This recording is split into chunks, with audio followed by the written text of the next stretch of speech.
What's up, my comic comrades? We hope you all had a safe and happy Christmas and that the holidays are treating you well this year. As for us here at Variant, we're closing out the Christmas weekend with a recap of the Immortal Hulk finale in the extra-sized issue 50. This title by writer Al Ewing and artist Joe Bennett explores the characters of both Bruce Banner and the Hulk from psychological and mystical perspectives, and was easily among the greatest Hulk stories ever told. Which is saying something because the Hulk has had some of the most compelling stories in comic book history, including World War Hulk and Future Imperfect. Not to mention, many of the covers for the Immortal Hulk series were drawn by the one and only Alex Ross. So it was just a really solid run and one of the rare times in comics where the creative team is able to tell a long-form story over 50 straight issues. Another reason we're covering the finale of the Immortal Hulk run is that Al Ewing and Donny Cates have swapped books, with Ewing having taken over the Venom title and Cates writing the follow-up to the Immortal Hulk series with a 6-issue Hulk miniseries. We already covered Ewing's Venom issue 1 earlier this month, which you could find right here, and we'll be bringing you a breakdown of Cates' Hulk issue 1 just after the new year. So today's episode is both a tip of the hat to Ewing's great run and a primer for where Cates is taking the Hulk with his follow-up series. So let's jump in and see how the Immortal Hulk came to an end.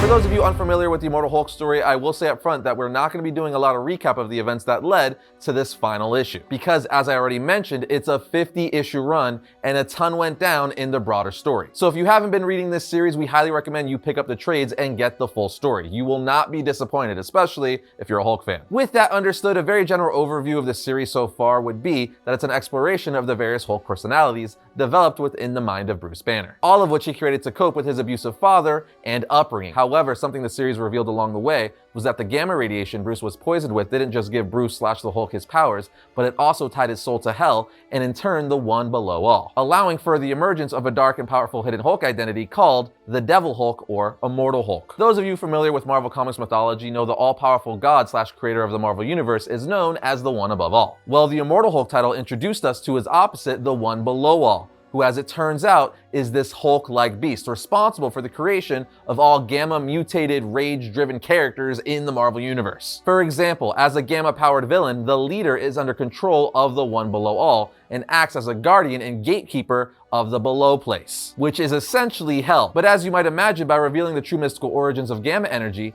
the writers gave themselves a lot of room to explore various themes and complex human issues within the different story arcs over the 49 previous issues. Anyway, for the broader story, it turns out the Devil Hulk locked the other Hulks away, became the dominant personality within Bruce Banner's mind, and gradually set out to destroy the world. So as Banner struggles to regain control and his allies get closer and closer to the green door that leads to the below place, the Hulk is hunted by various teams and organizations like the Avengers and the Shadow Base. The resulting conflicts demonstrate that the Immortal Hulk is not just the most evil Hulk, he's also the most powerful Hulk we've ever seen. There's a lot more we could get into because it's an epic story with many twists and turns and great additions to the Hulk's mythos. So grab the collected trades and enjoy. But that leads us to the conclusion of this run with issue 50. The issue begins appropriately with a quote from Revelations 1:18, which reads, "I am he that liveth, and was dead, and behold, I am alive forevermore. Amen, and have the keys of hell and of death." We are then taken back in time to 1901 and a snowy winter reunion between two brothers in Ohio. As Reverend Robert Stearns approaches his brother's house, Samuel Stearns stands at the doorstep telling him to hurry before he freezes to death. We then enter the house and the two continue heckling each other as brothers tend to do. As they continue to go back and forth, we learn that Samuel is a scientist so obsessed with his work that his wife left him and took their son to live on a farm. He tells Robert she sends letters. She's in Oklahoma with her folks and little Philip.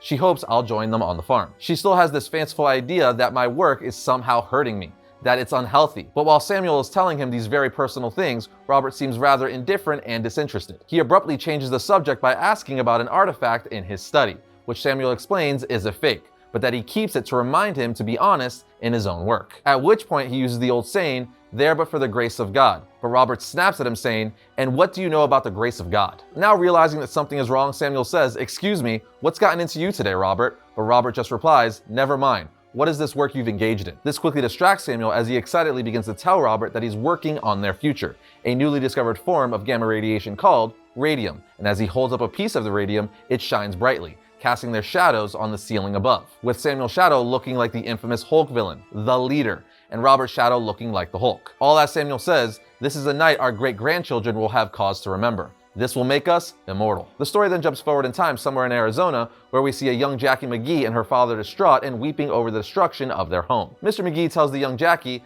"The men from the army are gonna take us somewhere safe." To which Jackie replies through tears, "Where? Where's safe? He took our home. Why would he do that to us? What did we ever do, Dad? Why is he here at all? Her father hugs her and says, I don't know why there's a Hulk, but we will get through this. I swear we will. There's a plan for us, baby girl. There's a reason. There's got to be. And as the camera pulls back, we see they're surrounded by destruction caused by the Hulk, with military everywhere. We then quickly return to the present where we catch up with the Green Hulk, Joe Fixit, who is now depicted as the newest incarnation of the Red Hulk after absorbing cosmic rays, and the now older investigative reporter Jackie McGee, who is also tied to the one below all because she has gamma-powered eyesight. Anyway, they all return to the below place where they intend to confront the one below all and rescue Bruce Banner. At least they're gonna try, but they have to get through the leader first. So as they're walking through the wasteland that is the below place, Jackie and Joe Fixit are discussing how Brian Banner, Bruce's father, was also once trapped here until the leader came along. Fixit says this place is the leader's territory now, and the last time they were down here, which you could find in issue 45, the leader didn't look like the Sam Stearns he used to know. He says he looked more like, well, more like that, as we see a huge splash page of the leader's fortress,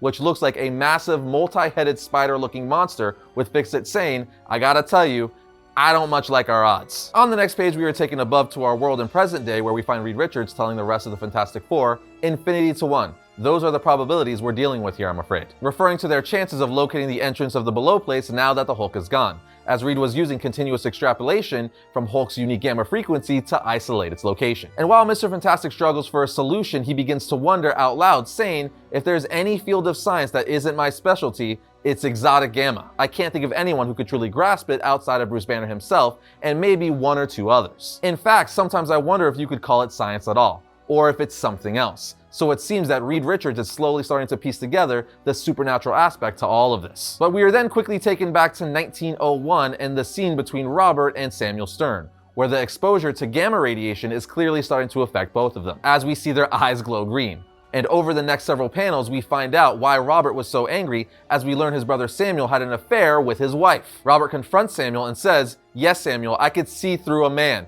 even when he thinks me blind. And before Samuel could get out any form of explanation, Robert breaks his cane across his face. I guess maybe don't be sweating on your brother's wifey and you won't get an iron-fisted cane across your forehead. A solid life lesson if ever there was one, but I digress. Over the next 2 pages, we're taken back to the below place where we see the two Hulks and Jackie trying to burst into the leader's fortress. But before they even enter, the leader starts messing with their minds. So the Green Hulk gets angry and punches a hole through the wall, thinking it's going to reveal the leader himself, but they just find themselves in a maze of illusions, including projections of people in Bruce Banner and Hulk's past many lives, like his former love Jarella and Samuel Stearns. The Hulk's interaction with the projection of Samuel Stearns takes us back to 1901, where Robert Stearns continues to attack his brother Samuel and is literally choking him to death, as we finally learn that Robert's rage was driven by his knowledge of a sexual affair Samuel had with Robert's wife. Samuel attempts an explanation, but it's too late. Robert's anger had turned to homicidal vengeance, and as he watches the life leave his brother's eyes, he shoves a piece of gamma-rich radium in his mouth. He then walks away from Samuel's lifeless body and back into the snow. We then return to the labyrinth at the leader's fortress, where Joe Fixit is confronted by a projection of his old Las Vegas boss and mentor, Mike Berengetti. He was a very important figure in the Hulk's life and even gave him his name. And just like the Green Hulk followed by the projection of Jarella, Joe followed Mike upstairs and right into the leader's trap. Because when they reach the top of the stairs, they come face to face with the now monster-like incarnation of the leader, who has already got the Green Hulk wrapped up in his tentacles. We also see what remains of Bruce Banner as he's been transformed into something that looks like a deformed tree. Anyway, while the Green Hulk calls out for help and Jackie and Joe Fixit look on in shock, we see a xenomorph-like appendage of the leader worm its way out of his eye, saying, "Sorry, just growing something to speak through. The big mouth up there is only for feeding on prey." The leader goes on to say, "You completed my gamma circuit, Hulk. You gave me this power. You can't complain now. You can't get away either." The green doors are closed and locked, referring to their previous encounter, which, as I mentioned, you could find in issue 45. The leader then tells Green Hulk, "Now beat him down, slave, and feed him to me." As the Green Hulk begins to unload on Fixit's face and pound him into the ground, Jackie desperately looks for how she can help when an eyeless projection of her father appears and starts trying to manipulate her by preying on her grief and love for her dad, which is so wrong on every level, and the eyeless nature of these projections are pretty freaking creepy, I might add. Anyway, Jackie struggles to resist the manipulation of the leader as she says, "I can't die talking to ghosts." She then closes her eyes as the projection of her father says, "There's a plan," repeating some of the things we saw him comfort her with all those years ago. Jackie tightens her closed eyes as tears run down her face and screams, "What is the plan, Dad? Come on, tell me. What am I supposed to be looking at?" And after she remembers her father on his deathbed telling her how proud he was of who she'd become, she begins to say to herself, "I've been angry, I've been scared, I've been reacting. acting like who I am was lost in all of this, but I'm still me. I'm Jacqueline McGee. I'm an investigative reporter. I look into things. Jackie's eyes then snap open, glowing with gamma energy, and she releases a gamma blast, slicing the leader's talking worm in half, which frees the Green Hulk and stops him from pummeling Joe Fixit. The two Hulks quickly seize the opportunity to grab the rest of the dangling tentacles hanging from the leader's mouth, and as they put it, pull his brains inside out. So both of them grab hold and pull, and something big and gross comes flying out. But it turns out it's not his brain. It's a grotesque cocoon, holding none other than the human form of Sam Stearns himself. As the cocoon crashes to the ground and breaks open, Stern comes pouring out of the ooze saying, "Bruce, you gotta help me." Green Hulk says, "Leader's puny human self," and Joe Fixit follows up by adding, "Unless it's a trick. McGee, you wanna put the eyes on him?" referring to her ability to see gamma. But Jackie replies, "There's nothing to see. His gamma's gone." Stern then tells them, "I'm nothing, just a guy, just Sam from the plant, that's all. I saw a green door and I wanted to know, but the things I knew I don't want to know anymore. Get it out of my head." And as Stern goes into the fetal position, he continues to mumble, "I don't want to know about him. Don't want to know he's coming. Don't want to know he's here." Immediately followed by the entire structure of the fortress beginning to collapse around them. As the roof in the entirety of the below place is crumbling, a bright light emerges and Fixit says, "Maybe we shouldn't have popped the leader like a zit. He was all that was holding this place together," to which Jackie responds, "We might have a bigger fish, Joe." Stern then begins to scream, "He's here, the one who turned me into this, the one below all." Green Hulk responds to that by saying, "Good," and Joe Fixit seconds that by saying, "Yeah, and I've been waiting for my shot at this punk." But for the Green Hulk, it's much more personal. He says, maybe Stern's not want to know, but Hulk want to know. Hulk want to know why. And he's saying this as a massive green beast emerges and he starts to climb toward it. The Hulk looks in its face and continues angrily screaming, "Why? Why was Hulk hurt so much? Why is Hulk broken inside? Why always afraid, always in pain? And why Hulk hurt friends? Why do friends have to suffer for Hulk? Why Hulk have to be Hulk at all? Tell Hulk. Hulk want to know. Why?" The beast then finally opens his mouth with his eyes glowing green and responds, "I howl through many mouths. I break with many hands. They are themselves, but they are also me. I burn the good earth for what is not real. I poison your mind and kill all love in you. I am wrath without judgment. I am fear, and I have all the power." But at this point, the now triggered Joe Fixit has heard enough and says, "No, that ain't what he asked." Green Hulk follows by saying, "Yes, Hulk has heard this. Big talk from big bad thing, but no why." It's at this point Joe Fixit begins to realize that things might not be as they originally thought, and they might not be facing who they originally thought they were. Fury fills his eyes as he yells, "You all want to know why? You get it? Because we don't need to know who. You think you don't know whose Hulk you are? Come on. Show me your face, you piece of crap. Show me your real face so I could look you in the eye." And on the next page, we see the green monster dissolve and a bright yellow light like the sunlight shine through as a thundering voice responds, "Very well. I am the one above all." As we get a wide shot of the one above all in his massive form hovering over the below place. That's right, here's a freaking massive reveal for the entire Immortal Hulk story.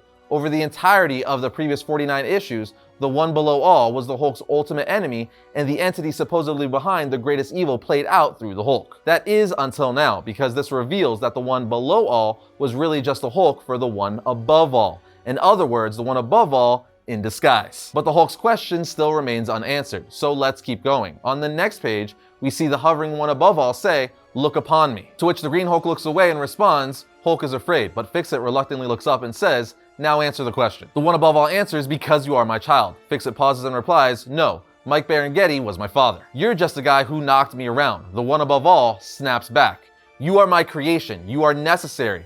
There is weight and there is counterweight. Where were you when I laid these foundations? Declare if you have understanding." This only makes Fixit angrier and he says, "Screw you, it ain't right," as he starts climbing further towards the Bruce Banner tree and his creator. He reaches Banner and he starts tearing away the roots growing out of him, all while questioning the one above all's actions and telling him, "I say we deserve to know why. Tell me why we hurt. Tell me why there's a Hulk." But the one above all just responds by asking Fixit, "Why are you as you are?" Fixit then yells back, "That's what I'm asking you.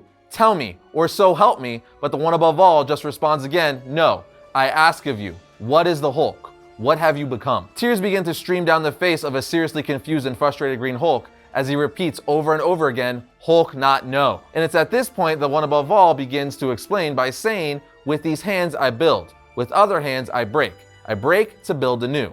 Have you my strength? Have you an arm like mine? Would you build or break?" He continues, "You are my creation. I made you the counterweight. To ask of you, are you Gabora or Galashab? And of what mercy?" And as the one above all is laying this heaviness on the Hulks, we see various key moments in time, including a massive flood, a meteor blast through a planet, Bruce Banner being hit by gamma rays for the first time, and Robert Stearns killing his brother Samuel back in 1901. Now, for those of you wondering what the words Gabora and Gulashab mean, don't feel bad. Most who read that were probably confused by it. Both are terms that come from the Jewish mysticism known as Kabbalah and are aspects of the Kabbalistic tree of life, with Gabora representing strength and power and Gulashab representing a destructive force. So by asking, are you Gabora or Gulashab, followed by what of mercy, the one above all was asking the Hulk what he will choose to be. A powerful force of destruction, or the hand of mercy. But this story has one more secret to reveal, because we are then taken back to 1901, where we see Robert Stearns return home and throw his wife out of the house while saying, "You and my brother have soiled my good name. Thus I deny it to you and to your bastard child.